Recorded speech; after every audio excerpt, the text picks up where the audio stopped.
Okay, M1 iMac. It's the latest iMac with an M1 processor.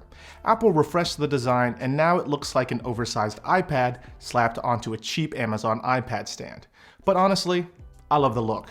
And here's the rest of my thoughts on this new product launch. Let's start off with the looks, since a lot of people seem to have concerns with the design. The bezels are white, which doesn't make it immersive for creative content creators, and the colors are colorful to the point that there's no gray or black colorway. I think there's a reason for this, right? That there's no black bezels or neutral colorways other than silver.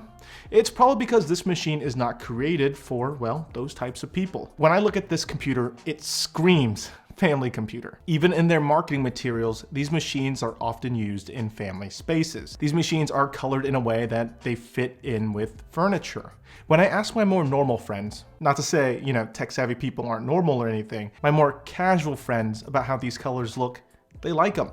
You have to look at this machine as if a family is buying it or it's being used in a common space. And when you do, it starts to make more sense. For example, my own wife, right? She's not the most tech-savvy person around, but she has her own dedicated space in our house that she uses as her office, and we use it as a guest room sometimes as well. And it's a room where the primary color scheme is pink. A normal silver iMac would fit fine in that space, but it would stand out a little bit more.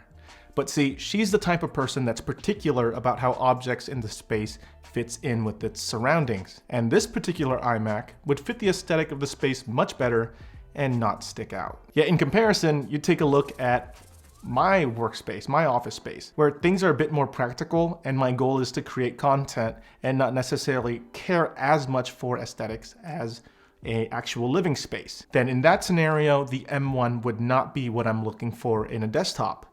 It's a great chip. I absolutely love it in my laptop, but I'd want something even stronger, something beefier for a desktop. And that's where a future bigger and darker bezeled iMac comes into play. Probably one with an M1X processor, or whatever Apple calls their higher powered version. That future mystery machine would be the desktop that best suit a content creator. Basically, what I'm saying is that the M1 iMac is more for little Timmy and Tommy to play Roblox on and somehow get the keys to feel a little sticky, and not for the YouTubers out there making 4K documentaries of the latest YouTube drama. That's an exaggeration and a joke, but I think you know what I mean. Now the starting price is $1,300 for the base model and $1,500 for the model right above it with 4 ports, an Ethernet port on the power brick, Touch ID on the keyboard, and an extra GPU core. I would argue that the $1,500 model is the one to get. I noticed that the type of people who buy iMacs keep them for a long time, like 6 or 7 years. And you're getting better value out of the $1,500 one, and you'll appreciate having more ports, graphical power, and Touch ID later on. And it's only $200 for all those extra features. Some people might have concerns about the overall price,